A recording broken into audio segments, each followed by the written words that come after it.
Hello viewers, मैं कुलसुम अहमद बात कर रही हूँ और आज हम पढ़ने जा रहे हैं how to get prepare for lectureship. आज हम लेक्चरशिप के लिए ख़ुद को रेडी करने जा रहे हैं। ये मेरी वीडियो उन लोगों के लिए है जिन्होंने पहले से लेक्चरशिप के लिए अप्लाई किया है और उन लोगों के लिए भी है जो लेक्चरर बनना चाहते हैं इन द फ्यूचर। तो अब हम स्टार्ट करते हैं। हम लोग स्टार्ट कर रहे हैं पुरानी एडवर्टाइजमेंट से जो सिंध पब्लिक सर्विस कमीशन की पब्लिश हुई थी 24 दिसंबर 2019 में। अच्छा, ये एडवर्टाइजमेंट क्लोज हो चुकी है, लेकिन हम इस एडवर्टाइजमेंट को देख रहे हैं बिकॉज़ हम इससे सीखेंगे। वो लोग सीखेंगे जो फ्यूचर में पब्लिक सर्विस कमीशन के थ्रू अप्लाई करना चाहेंगे।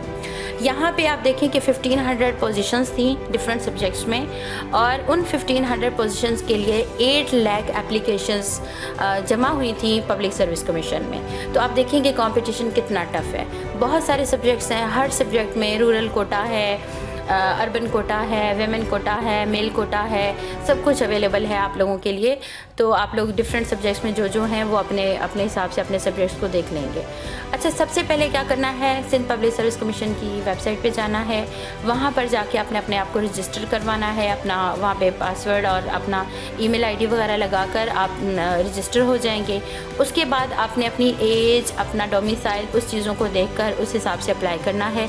अगर आप लोगों में से कोई गवर्नमेंट एम्प्लॉय है या सेमी गवर्नमेंट है तो आपने पहले नो ऑब्जेक्शन सर्टिफिकेट रिसीव करना है, फिर आपने अप्लाई करना है। तो ये सारी हो गई बेसिक थिंग्स। उसके बाद आता है आप लोगों का चालान फॉर्म। तो पब्लिक सर्विस कमीशन से आपने चालान फॉर्म लिया, उसको डाउनलोड किया। 500 का चालान फॉर्म है। आपने C02101 organ of state exam फ़ी में आपने जमा करवा दिया, ठीक है। उसके बाद आता है आपका स्क्रीनिंग टेस्ट। पहले स्क्रीनिंग टेस्ट होगा, उसके बाद आपका इंटरव्यू होगा। तो सबसे पहले आपने क्या करना है, स्क्रीनिंग टेस्ट को पास आउट करना है। अच्छा, उसके बाद आती है आपकी एज। तो आप लोग देखें कि 15 इयर्स की एज रिलैक्सेशन आपको सिंध गवर्नमेंट ने दी है। यानी कि अगर एडवर्टाइजमेंट की क्लोजिंग डेट पे आपकी जो भी एज वहाँ पे लिखी है कि इस एडवर्टाइजमेंट में आपकी ज़्यादा से ज़्यादा एज 28 इयर्स होनी चाहिए। मिसाल के तौर पे 28 वहाँ पे लिखा है। अब आपने क्या करना है, उस 28 में ये 15 प्लस कर देना है। तो जितनी एज बनेगी उतनी एज का जो भी पर्सन है वो एलिजिबल हो जाएगा to apply for the position. अच्छा जी, अब आता है आपका फीमेल, माइनॉरिटी, डिसेबल कोटा। ये सारी चीज़ें एडवर्टाइजमेंट में क्लियर होती हैं। डोमिसाइल, एज, क्वालिफिकेशंस, ये चीज़ें भी क्लियर होती हैं। स्क्रीनिंग टेस्ट होगा, उसके बाद लिस्टिंग लगेगी, ये भी चीज़ भी आपको क्लियर होती है। तो इसमें हम लोगों को ज़्यादा डिस्कशन की ज़रूरत नहीं है। अब आता है फ्रीक्वेंटली आस्क्ड क्वेश्चन। सबसे पहला सवाल हमारे जहन में आता है कि करप्शन है। अगर हम अप्लाई करेंगे हमें जॉब नहीं मिलेगी, हमें कोई कॉन्फिडेंस नहीं होता, हमें बहुत सारे ये वहम हमारे दिमाग में बैठ चुके हैं। अच्छा, इसके बारे में मैं बीइंग अ गवर्नमेंट एम्प्लॉय मैं आपको बताना चाहती हूँ, करप्शन नहीं है, और अगर है तो बहुत कम है, 5% या 10% है, उससे ज़्यादा करप्शन नहीं है। प्लीज़ इस चीज़ को अपने दिमाग से निकाल दीजिए। वो लोग आपको बोलते हैं करप्शन है जो लोग खुद जो है वो मेरिट के मुताबिक प्रिपेयर नहीं होते, उन लोगों की खुद की जो लर्निंग है वो इतनी स्ट्रांग नहीं होती। जब वो खुद नाकाम हो जाते हैं तो इल्ज़ाम लगा देते हैं गवर्नमेंट पर। तो दूसरों पर इल्ज़ाम लगाना तो आपको पता है वैसे ही बहुत आसान है। तो आपने इस चीज़ को अपने माइंड से निकाल दिया, आपने इस चीज़ को माइंड से निकाल दिया। उसके बाद आता है डोंट हैव रेफरेंस। अच्छा, आप लोग ये सोचते हो कि भाई हमारे पास तो रेफरेंस ही नहीं है, हम लोगों को कोई जानता नहीं है, हम किससे बात करें, हम कहाँ से चीज़ों को अरेंज करें, ये वो, ऐसा कुछ भी नहीं है। बहुत सारे लोगों को, मैं ऐसे लोगों को जानती हूँ पर्सनली कि जिनका वाकई कोई रेफरेंस नहीं था। They belong to very poor families, लेकिन उनको अपने बलबूते पर उनको जॉब्स मिल गई और आज वो बहुत अच्छी पोजीशंस पे काम कर रहे हैं। उसके बाद आपके माइंड में एक क्वेश्चन आता है कि नॉट पास द एग्ज़ाम। आप लोगों को ये पहले से ही पता चल जाता है कि भाई मैं तो एग्ज़ाम पास कर नहीं सकता। ये ख्याल कि मैं नहीं कर सकता बिल्कुल गलत है, और ये ख्याल आपने खुद सोचा है, किसी और ने आपको नहीं कहा। और अगर कोई कह भी रहा है तो इग्नोर दैट पर्सन, उसको आपने उस बंदे को वैल्यू नहीं देनी।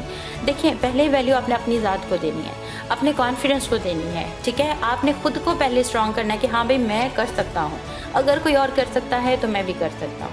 ये चीज़ जो है वो आपको मोटिवेट करेगी और आप लोग वाकई ही सीरियस एफर्ट्स लेंगे। उसके बाद है have already appeared in previous exam but can't get pass. पहले एग्ज़ाम में मैंने किया, नहीं पास हो पाया, अब मैं क्यों करूं, अब मैं नहीं कर पाऊंगा, फिर दोबारा से फ़ेल हो जाऊंगा, फिर लोग मुझ पे हंसेंगे। ये सारे सोच और वहम और जो गुमान है वो आपके दिमाग में बैठ चुके हैं। लेकिन आप लोग इस चीज़ को याद रखिए एक बार फेल होने से हमारी किस्मत का फ़ैसला नहीं हो जाता। अगर हम एक बार फेल हुए हैं तो हमें दूसरी बार उस फेलियर को माइंड में रखकर दोबारा से रीअपीयर होना है, दोबारा से ख़ुद को स्ट्रॉन्ग करके आगे बढ़ना है। तो आप इस चीज़ को माइंड से निकालें तो ही आपका काम होगा। फिर can not manage due to over occupied. हम लोग सोचते हैं कि भाई हमें बहुत सारे काम है, ये काम है, वो काम है, हमें घर के काम है, बाहर के काम है, हमें बहुत सारी चीज़ें हैं, हम उन चीज़ों के मुताबिक जो है वो हम नहीं कर मतलब चीज़ों को मैनेज नहीं कर पाएंगे। ठीक है, तो आपने क्या करना है, अपना टाइम टेबल बनाना है। आपने क्या करना है, आपने ख़ुद को ऑर्गेनाइज करना है।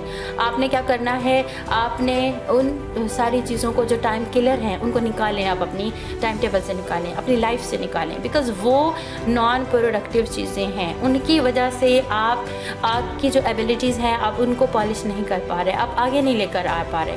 उन चीज़ों को जस्ट स्किप दोज थिंग्स, उनका निकाल दें, अपनी लाइफ से निकाल दें। फिर है don't know how to prepare. अब इस क्वेश्चन का आंसर क्या है वो मैं आपको अगली स्लाइड्स में देती हूँ। सबसे पहले आपने सोच लिया भाई मैं तो प्रिपरेशंस करने जा रहा हूँ, अब कौन से टेस्ट गाइड लूँ, ये क्वेश्चन आपके माइंड में आता है। डॉगर सीरीज़ लूँ, कारवान सीरीज़ लूँ या जहांगीर सीरीज़ लूँ। तो जौन सी भी बुक लें, जो भी बुक मार्केट में अवेलेबल है वो सब अच्छी है। बात ये है कि हम उन बुक्स में तो नॉलेज है, लेकिन हमने वो नॉलेज कितना खुद तक पहुंचाया, हमने उस नॉलेज को कितना ज़्यादा गेन किया, कितना ज़्यादा हमने उस चीज़ को रिटेन किया अपने माइंड में, ये चीज़ें, ये क्वेश्चंस हैं। तो सेल्फ लर्निंग और वो सारी चीज़ें आपके पास हैं। अच्छा, अब आ जाते हैं हम प्रिपरेशंस के ऊपर कि हमारा जो सिलेबस है हमने उसको कैसे प्रिपेयर करना है। अच्छा, the paper will contain multiple choice questions, ठीक है, MCQs होते हैं। सब्जेक्टिव होगा 80% और English, general and general knowledge होगा 20%। अच्छा, उसके बाद इंग्लिश लिटरेचर में क्या है, 30% आपका इंग्लिश लिटरेचर है। इंग्लिश लिंग्विस्टिक 30% है, इंग्लिश जनरल 30% है एंड जनरल नॉलेज 10% है। अच्छा, अब इन सब जनरल नॉलेज जब आ गया 10%, तो जनरल नॉलेज में तो सब कुछ ही आ जाता है। अब देखते हैं नेक्स्ट क्या है। मैं ये आपको मशवरा दूंगी कि आप अपनी पढ़ाई को ऑर्गेनाइज्ड तरीके से, बहुत ही अच्छे तरीके से करें। यानी कि आप अपनी पढ़ाई को ओ लेवल्स की यानी कि मैट्रिक से या ओ लेवल से आप स्टार्ट करें।